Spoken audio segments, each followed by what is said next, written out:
What is up, fellow heathens? Today we are going to be talking more about Star Wars The Last Jedi. So, I've had a lot more time to think about this movie. I'm going to avoid doing a lot of edits for this video because a lot of this is just going to be as natural as it comes and responding to a lot of comments that I've seen online and from other people that are defending this movie. And I want to illustrate how the defenders for this flick seem to be either completely oblivious to storytelling or fundamentally misunderstand Star Wars and what it actually is and what it should be. To set the stage here, I don't believe that Star Wars is meant to be this thing for kids. I've never taken it that way. Yeah, I was a kid when I saw it, but my parents were adults when they saw it and they loved it. There was a whole generation of people who saw this and didn't think it was kid bait. They believed in the fantasy of it. When people read Tolkien's work, they didn't think that it was just kid bait. When people read the great works of other fantasy writers and science fiction writers of their day, they didn't just see it as stuff for kids. So in that same line of thinking, that you can see how people view this as adult content, even though there are elements of it that are whimsical or childish. It still does not mean that the content is not meant for adults. I see this comment everywhere that, oh, it's made for kids and that you shouldn't expect anything from this because it's for kids. And that's fucking horseshit. This Star Wars has had such a breadth of appealing content that you can say some of it might be for kids, but to say Star Wars is for kids is fucking ridiculous. I'll agree with you and say that Disney Star Wars is for kids. I think it's for people who don't necessarily function on the higher wavelength because it's brain dead. It requires very little thinking, and it let's look at what happened with The Force Awakens. I'm going to start with that. Let's look at the a comment where someone had said, and this one I don't have a screenshot for. I'll put screenshots up for the other ones, but this one I'm going to paraphrase. But you've probably seen this comment somewhere that, oh, the fans are just mad because their fan theories didn't work out. That's not it. I think there are probably some fans out there whose theories didn't work out, and that probably made them mad. I'm sure that's probably real, but I think the vast majority of normal people who watched this movie had problems with this movie because it was a bad movie. Then most of those people don't care about the lore. They don't know who Mara Jade is. They have no fucking clue what Garrison Kurita is. They don't know who Thrawn is. They have no clue about any of this errata that's around the films. All they know about is what is in the movies. So they don't care about all of this stuff that's around the franchise. All they know about is what's in the movies. People know what good storytelling is.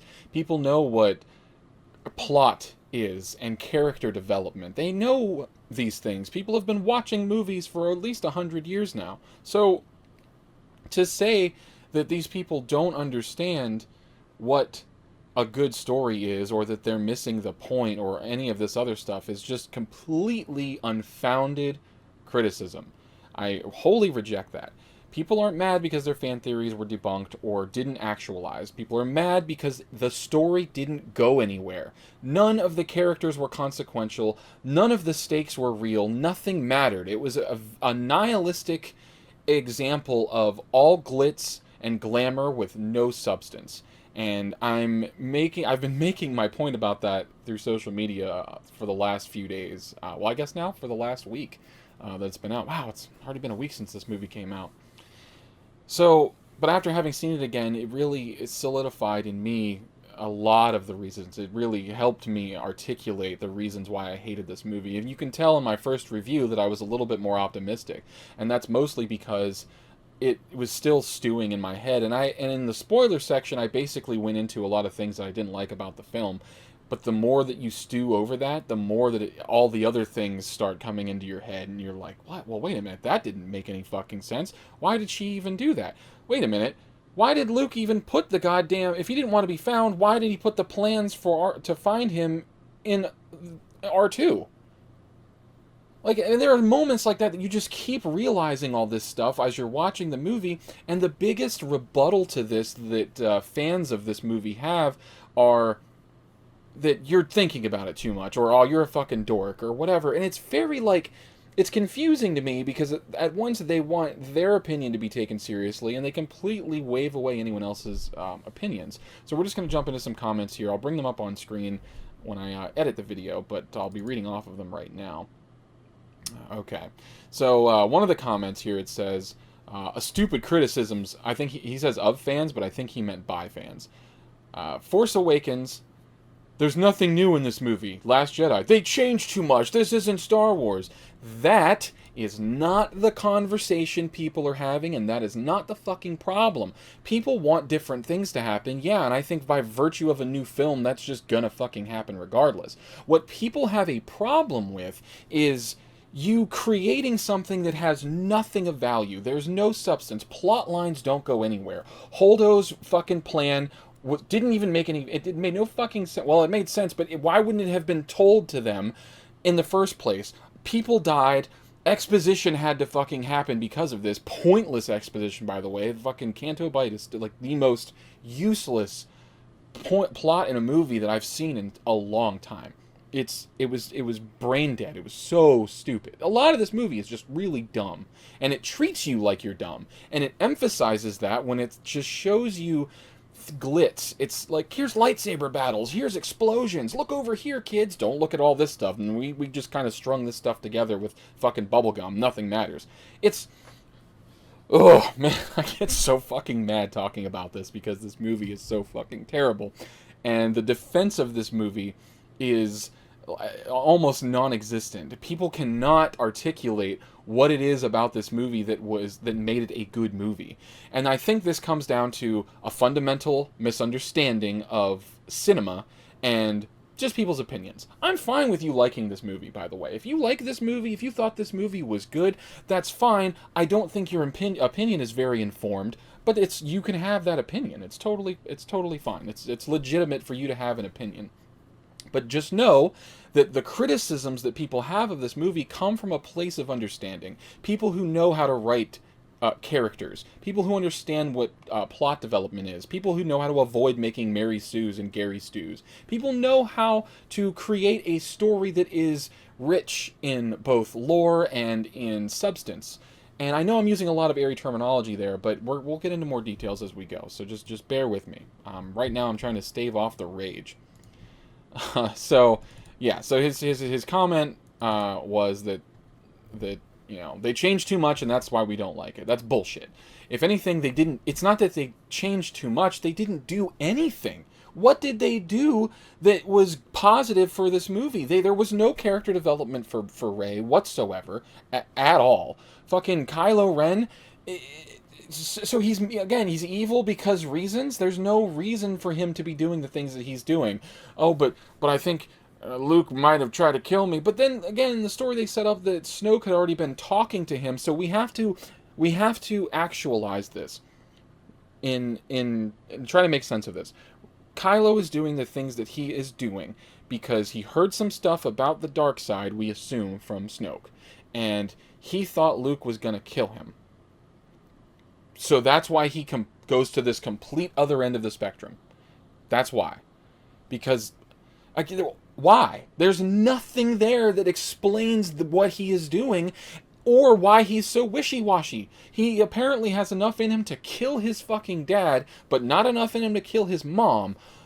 It's just stupid. It's banal. It doesn't add anything to the fucking franchise. It adds nothing to the story. It adds absolutely nothing to the story, and that is what pisses me off. Watching this just as a film, it is a cluttered mess of, again, bubblegum-strung narratives that just make no fucking sense and ultimately go nowhere by the end of the film. A lot of them don't even fucking matter. Rey. Again, we wanted her to be different. We did. We wanted her to be completely different the way that she was in episode, God, what is it, 7 now? Because in Force Awakens, she is just, and she still is, this immaculately capable woman who has no faults. She can miraculously use the Force by mind-controlling people and getting into fucking amazing lightsaber fights and defending herself against a trained Jedi from birth. She can pilot things. She can build stuff. Oh, she's just this ubermensch who fucking can't do wrong. And that's another fucking thing that I've seen people put out there, is that Luke why isn't Luke a Mary Sue? Well, it doesn't make any sense. Why wouldn't he be a Mary Sue? Because he took on the Death Star. All right, well, I'll break that down for you. In A New Hope, the film itself establishes that Luke is a good pilot. Other people confirm this about him, that he is a good pilot. So we know that, okay, he's probably a good pilot. We don't see him pilot anything until he pilots the X-Wing. But we can assume, with him messing around with his T-16 Skyhopper in his little fucking garage, that he probably is into planes and flying. There's enough there to make us believe that. Obi-Wan tells him that, hey, your dad was a good pilot. That's, you guys have that in common. That's interesting. The Force, though. When he first hears about the Force from Ben, the Force? He has no idea what the hell Ben's talking about. And Ben has to explain him, well, there's this thing that binds all living things together. It's this element in the universe. That's what it is. And Luke's, and it's the first time he picks up a lightsaber, he's just kind of fiddling with it. He doesn't know what the fuck, it's a laser sword, whatever. So, and then the first time he actually gets to use it, when he's on the Millennium Falcon, he gets his ass kicked by a training droid. He's inept. He does not have the ability to go one-on-one with Darth Vader at that moment. And even in episode 5, he still had he could have kind of done it, but he fails miserably. But we'll get to that later. So he goes up against the Death Star, right? Everyone's saying that he blows up the Death Star on his own. He fired the fucking missiles that went in because he used the Force, which is, kind of a film a plot device so that the hero can win, and that's fine. I'm not arguing that. I've never argued that your protagonist shouldn't have plot armor to some degree, because of course they do. But we see that he is imperfect. We see that he has flaws. The first time he brings down a TIE fighter in the Millennium Falcon, he's getting excited because, hey, he did it. Hey, he did something. That's great. He's so excited that he did this, and fucking Han, has to cut him down and pay. Don't get cocky. He is telling him, like, oh boy, Luke, you did one thing that was good. Welcome to the freaking galaxy and not some backwoods farm on a desert planet. You believe that he is getting good at things, not that he is just immaculately capable. He's mostly missing the whole time. I want you to compare that to Rey. When Rey first engages in a fight, she's assaulted by two people on Jakku, and Finn tries to go back and help her, but of course, because strong female lead, she dispatches them with ease. There's she's an immaculate martial artist. Okay, maybe she's had some sort of hand-to-hand training there, I guess. Maybe. No one's ever said this about her, but I guess just visual storytelling will just go off of the fact that, okay, she can handle herself in a fight. Alright, I'll buy that. And then, apparently, she's really good at ships, too, because don't take that one, that's a junker, blah, blah, blah. Okay, that's a piece of junk. And you realize that she knows a lot about ships. Okay, well, we see her mining ships in the beginning of the movie, so we know that she probably knows about parts and stuff. So we can, I guess, jump in logic and realize or think that she might be good at flying them. But if she was good at flying them, why the fuck is she still on Jakku? We're led to believe that she's waiting for her parents. Okay, fine, that's a perfectly fine plot thread to throw up in that movie, even though it was a bit lackluster. I could buy it. Okay. But then this movie comes around. Shit. I'm still getting ahead of myself. So again, then she goes, her first experiences with the Force. It's suddenly happening to her. Oh, it's like she's going through some sort of puberty of the Force, which is strange. It's never happened that way to anyone before, but whatever. I guess the Force is different for everyone. I can buy that. She goes up against these people, dispatches them on the fucking ship with the what do you call it? The giant fucking Rathtars. That's it. Yeah, with the giant Rathtars. Okay, now she knows how to I can perfectly program this and lock this down. Okay, cool. I'm good with that. Has she ever had experience with that ship before? No. We have no. How does she even know what the fuck she's doing? No. It looks like she's just kind of guessing, and we have to infer that maybe that's the Force that's helping her. But there's nothing in there that sells any of that to us. And then she touches Luke's lightsaber and has all that shit. And then in her first big use of the Force, she rebukes Kylo Ren's mental assault and can then read into his mind. She can mind control a stormtrooper. She can force grab a lightsaber all the way at least a solid 30 or 40 yards. and then engage in an actual lightsaber fight with Kylo Ren, a person who was trained from birth to be a Jedi. Tell me, compared to Luke Skywalker and Rey, which of the two is more believable for you as a film viewer? I've had to put in a lot of, well, maybes in order to justify a lot of shit for Rey. I didn't have to do that with Luke. With Luke, there's a lot of on-screen reasoning that can convince the viewer why that they're doing, or how they're able to do the things that they do. With Rey, that's not there. She's a Mary Sue. That's why. So Rey is totally fucking garbage. Snoke, he didn't mean shit. The whole point of Snoke being in there was to make Kylo Ren look like he was overcoming something. So they put in this, very, cartoonishly villain monologue for him, for Snoke, so that Kylo can turn the lightsaber and then cut him in half, and now he's overcome him. And then for a moment there, I'm like, oh, cool. Does he realize that this is all bullshit and my whole reason for being evil is completely stupid and I should team up with Rey? That would be a cool character moment, and it doesn't happen. He still stays bad because bad. Like, there's just, because I have to be the villain now. It's so dumb. It's stupid. Why don't people see how stupid this is? There's no reason. There is not a justifiable enough reason for me, or for at least thousands of other people out there voicing their concerns about this movie, for Kylo to behave that way. It's fucking dumb. So we'll get to the next screenshot here. Alright, so this person says, I think Phantom Menace was the worst Star Wars ever. I love the direction The Last Jedi is going. I'm 37 years old and I remember the original trilogy fondly. Like anything, you have to evolve and make way for a new generation and a new point of view. So this is another common thread that I see online rebuking criticisms of this film, or of the Disney-era Star Wars films in general. And it's built on the presumption that people do not want to evolve or change. And it goes back to the point that I was making earlier. That is not the concern that people have. That is not the criticism that people have. People do not care that you're going in a new direction. We want that. Why do you think we got the expanded universe to begin with? Because we wanted something new. We wanted more. The what was there in a New Hope and Empire Strikes Back and Return of the Jedi was so enticing that we wanted more of this universe to dive into and to fill out and to create in. And this presumption that people are only mad because it's different is not only it's just a lazy way to dismiss criticism. What are you actually saying by saying this?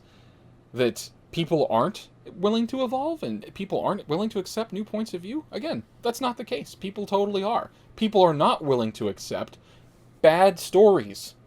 People don't want dumb stories. That's what this movie is. It is, and The Force Awakens to a lesser extent, but also it's pretty close. They're dumb. They're just really lazy stories for lazy thinkers. I know that's very pretentious to say, but it is very true. In my experience, the people defending this movie are they're fine with whatever they get. Everything they get is fine, and they're not going to complain because it's just more Star Wars. Well, if you were hungry and you wanted more food, if I gave you a shit sandwich, are you going to be fine because you can eat it? No. That's the point that I and many others are making, that we're not fine with this because it's bad, not because it's the new thing. That's lazy. That's not the problem. Alright, now this one's pretty epic. It's this dude who is defending lots of things about the film, or I guess defending the criticisms of the film.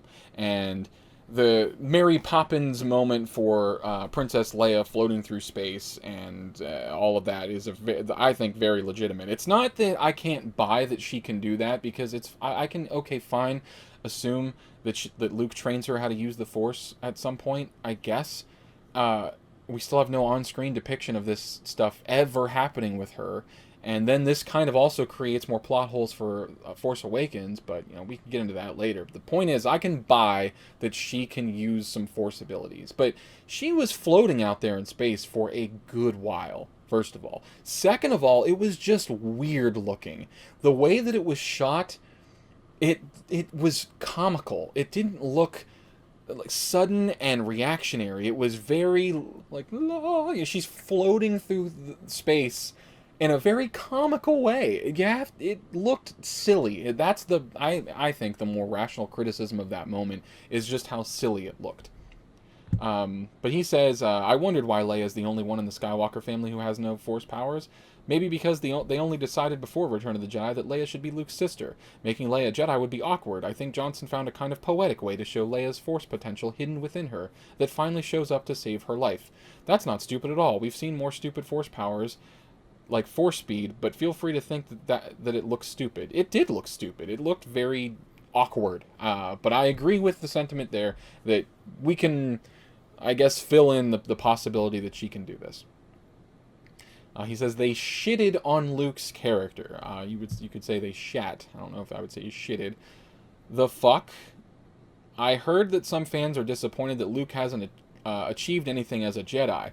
How do you know? Nearly 40 years after Return of the Jedi have passed, even if he trained Kylo and stayed on the island for a total of 25 years, there are 15 years in which Luke could have had the greatest adventures. There's literally space for 100 cheap fan novels about Luke being a shiny hero. Alright, man, but you realize that you're literally admitting the criticism that people have here, right? People are not criticizing that they could invent ways for Luke to be the way he is. People are criticizing that on screen, the depiction of him in this scenario is both jarring and completely antithetical to his character. There's no way you can defend this unless you fundamentally misunderstand Luke as a character, unless you did not get the original trilogy, unless you just don't get Luke. The things that he does, his reasoning for the things that he does not make sense. This would be like George Washington saying, you know what, I think we should just kind of go with the Reds and invading and just being allowed to be here. I think that should be fine. You know, I think we're giving the Brits a bit of a hard time here. He wouldn't do that. He has a purpose and a reason for doing the things that he's doing, so why would he suddenly do the other thing? That you're implying that we should just, the viewers of this film should just have this knowledge of shit that has not even occurred in order to infer things about the character. And that's stupid. That's lazy, and it's bad filmmaking. It's bad story making. You do not do films this way. I don't know how this got through any board or any meeting in Disney, especially with Mark Hamill voicing all the concerns that he had for this movie. He was very upfront, saying how much he had disdain for the way that they treated his character. But he's super professional, and he rolled with it, and he gave a great performance. Acting in this film, I largely don't have a problem with. I have a problem with the film itself, the story, the plot, everything else. It's fucking stupid. So he's saying some fans just couldn't accept that Luke failed at some point.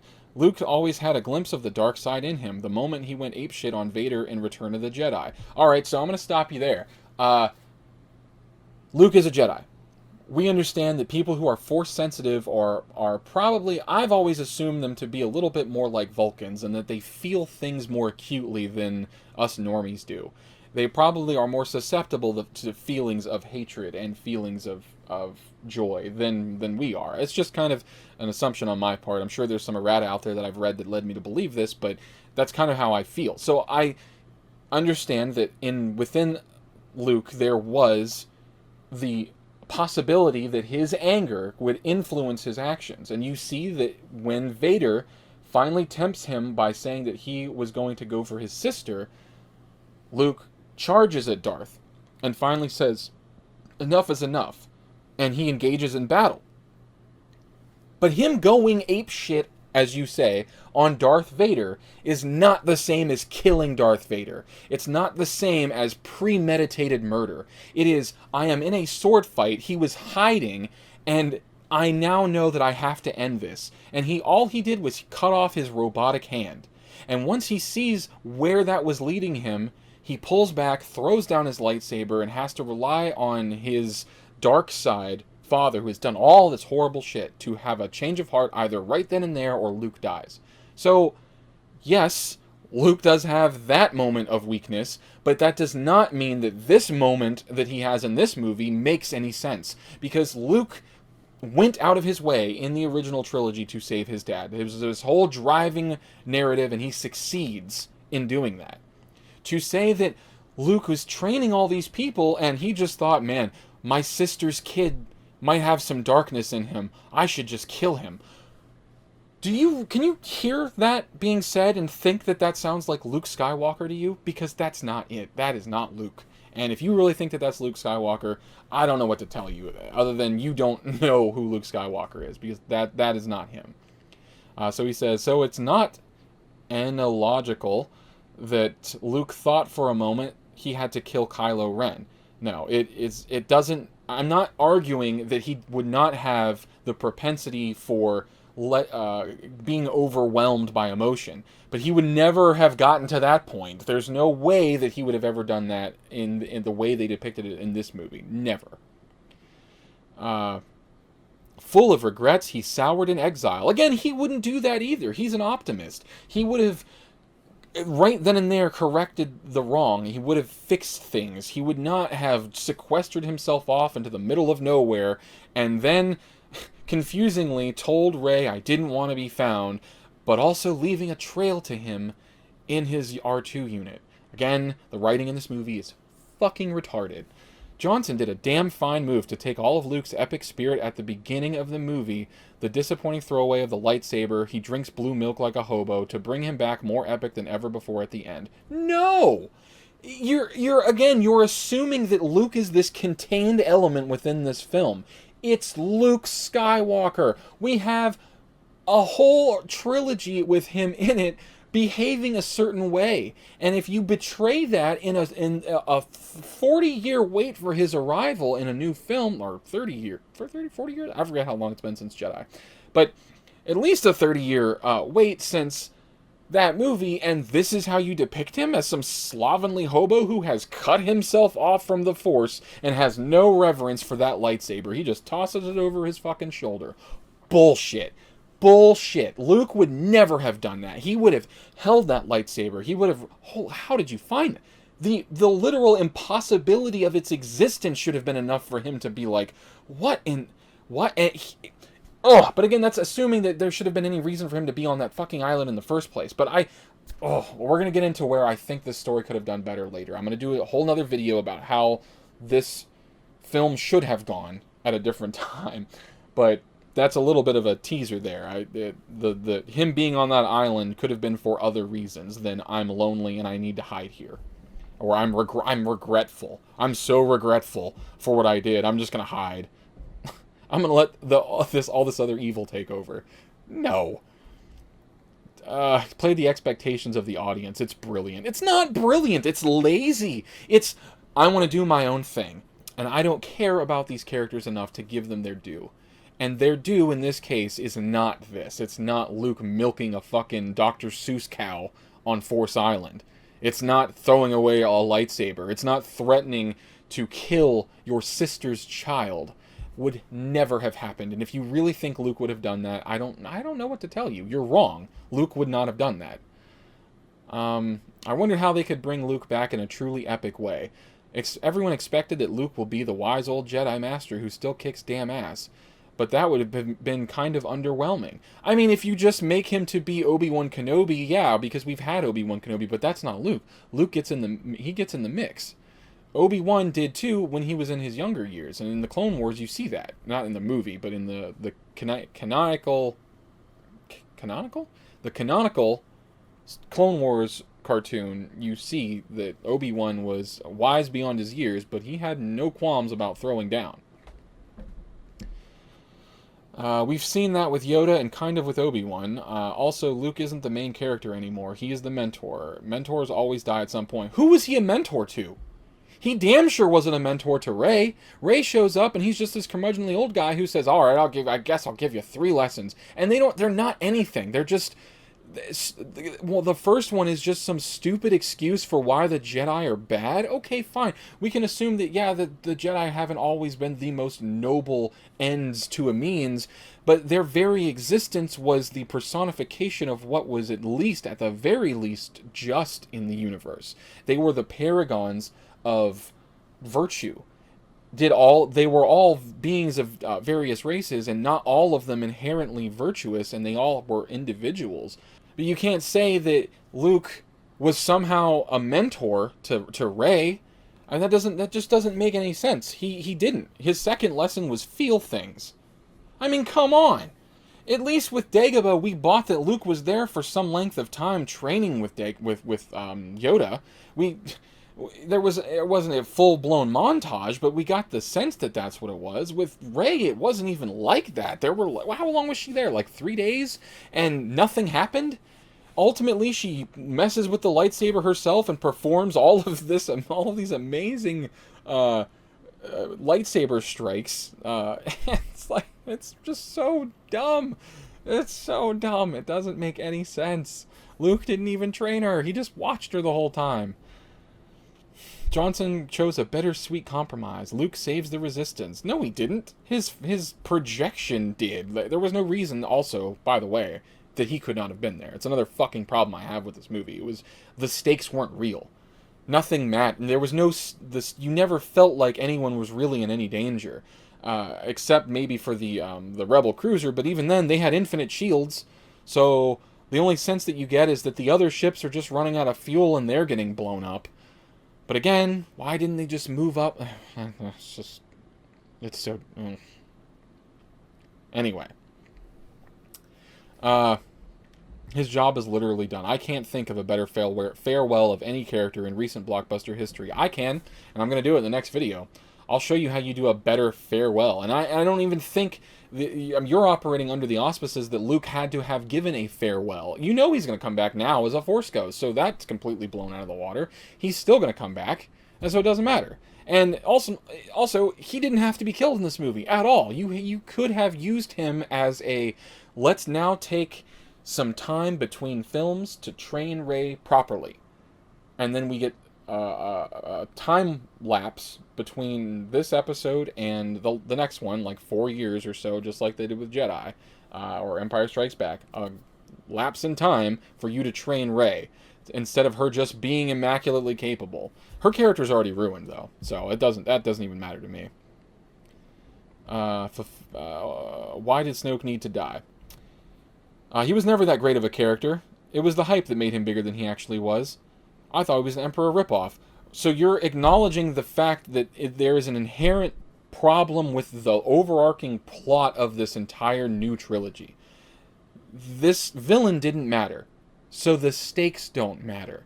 There's nothing at risk here. In the first movie, you blow up this thing that blew up another star system that we didn't care about. It would just be like, hey guys, remember the big scary death planet thing? We got a new one. Like that, and that was just a nostalgia bait thing, and it was stupid. So doing more of that is not what people want. The new trilogy would have had exactly the same villain constellation as the original trilogy, with Snoke as the Emperor and Kylo as Darth Vader. Right, because that's how we know Sith operate. We know that it's the rule of two. Like that is what it is. You have a Sith Lord and you have the student, and eventually the student kills the master. So we know that's the way it's supposed to be, and they are the most powerful beings for the bad guys. So that's traditionally the way it's going to be viewed. Now, I totally agree that we could have gone in a much more interesting direction with this movie, and I have a whole, like I said, a whole video I'm going to do about things that the way they should have taken this, based on just the barest premises of The Force Awakens, just character names, locations, and stuff, and then we're going to go from there. It's going to be fun. And I promise you it's going to be better than the shit that you're watching now. Let's see. Killing him was the best part of the story. Makes sense. Does it? We don't know. Because he wasn't anything, and he didn't amount to anything. So if Rey dies tomorrow, you know we're going to get that same feeling. She came from nothing and wasn't anything. So it doesn't matter. Oh, she was a Force user. Well, so was Snoke. So what's your argument? Like, it doesn't matter. Let's see. Kylo seems more intelligent. He tricked him. Epic moment for me. He tricked him? Okay. He's more intelligent, and yet he rage fumbles through the first two movies up until that moment, and we're supposed to buy that Kylo is now suddenly able to one-up Snoke? Bullshit. Stupid. Yeah, and he agrees with the Finn and Rose storyline being completely useless because it was. All right, so those are just some of the overarching discussions that are going on online. People defending this movie, and I find it really funny that the more prevailing defense of this film is that the critics, people like me, who are negatively reacting to this movie, we just don't get it. Like, there's some subversive subtext that we're not understanding about this movie. There's hidden oh, you just don't get it. True fans get it. That kind of stupid fanboyish horseshit. By the way, if you ever use that as a fucking excuse, you're immediately relegated to the trash pile, in my opinion, because that doesn't make any sense. That's stupid. A true fan? What does that mean? That doesn't mean anything. Someone who is astute, someone who understands narrative and can follow a plot is going to criticize this movie. That's it. You don't have to be a Star Wars fan. You don't have to be a film fan. A lot of people who are just casual viewers have seen this movie and say, it's really dumb. Because it is. It is really... it's just... So I've been ranting now for good lord, over 40 minutes about this, and we're gonna have to pick this up another time. But I just wanted to get more of my thoughts out there after my second viewing and discuss more of what this was, because for me it was just it didn't fulfill the promises of The Force Awakens. It didn't fulfill or deliver on the premise that we were promised, and I think this is a classic example of being overhyped about trailers and what it is. Because to me, Star Wars is still the original trilogy. And I liked Rogue One. I think there's a lot of things in it that don't work, and a lot of the pro-feminism stuff is kind of dumb, but at least Jan had a believable character arc. I could buy that she was this ragamuffin who grew up on the streets. I bought her character arc. With Rey, I didn't buy the shit that she is able to do. If you just throw the Force into everything to explain stuff, that's lazy, and people are not going to tune in if everything can just be explained by the magic of the Force. The great part about Star Wars is that you have elements of the fantastic, like the Force, and elements of the grounded and more realistic, the military elements, like the dogfights and the rebellion and the intrigue, the political intrigue, all that kind of stuff. And I'll even say that about the prequels. One of the things I liked about the prequels is that it filled out the galaxy. It made the galaxy feel a little bit more alive. Even if I didn't like the movies themselves as narratives, they were pretty fucking dumb in a lot of times, and the acting was atrocious. But at least it filled out the galaxy, which in large part is why people were so mad that Disney shit-canned a lot of the EU, because in it we had all of these great characters and planets and monsters and races and stuff to pull from, all of this stuff that's been built up for the last 30 years, and Disney comes along and says, if it doesn't have a female as the main hero, we're not interested. So I know that's a very pessimistic way of looking at it, but it really feels that way. It really feels like this is them coming along and saying, fuck you because you're male, and now we're giving the women's their trilogy. The problem is that you've given women an impossible example to look up to. At least Luke was relatable. Luke did things, he fucked up sometimes. Rey doesn't fuck up. Rey is perfect because women are perfect, and that's the message that these movies send. And that's unfortunate. But thankfully, a lot of people see through that bullshit. A lot of people call that out when they see it. And I love that though these corporations push that message, it doesn't fly. Not even in Star Wars. I feel really like Star Wars has been kicked into a fucking gutter. I feel like the Star Wars, especially that I grew up with, is it's still there. It's still there, and I can always go back and watch it, and thank the gods for that. I can always go back, and I still have the original trilogy and all of the original expanded stuff. But what's being made now, I mean, I want to ask you, is this what you want out of Star Wars? Is this it? You want to lower the bar. I mean, maybe this is some meta game that I'm not seeing the long play here, but is the goal to lower the bar so low that anything that comes after it is going to look like, the Taj Mahal after it? I mean, is that the point? Because that's what it feels like. If you set the bar low enough, anything that comes after it's going to have to be better. But then again, you assumed that about The Force Awakens. And I will say this about The Force Awakens: there was a bedrock there that was interesting enough.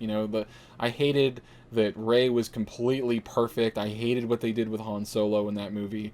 The fact that they made Rey and Leia have that moment after Han died instead of Chewie and Leia or Luke coming back. Ugh, it was just really dumb. So. Not a fan of that. Not a fan of that at all. It really hurts, like you go into a movie like this expecting that they're going to fix that stuff. They're going to fix the problems of The Force Awakens, and they don't. They make it even worse. It's like they tried to fix a cut by taking a chainsaw to the wound. It was it was really stupid the way that they handled the dialogue in this movie and the plot. And I mean, the acting was fine. I thought the acting was perfectly fine, but the motivations are non-existent. Yeah. I'm repeating myself now, so I'm probably going to end this video. So thanks for listening. Thanks for listening to the rant. I'm definitely going to be doing more of this stuff in the future now that I'm kind of back into doing video content. So we'll see you next time. Peace out.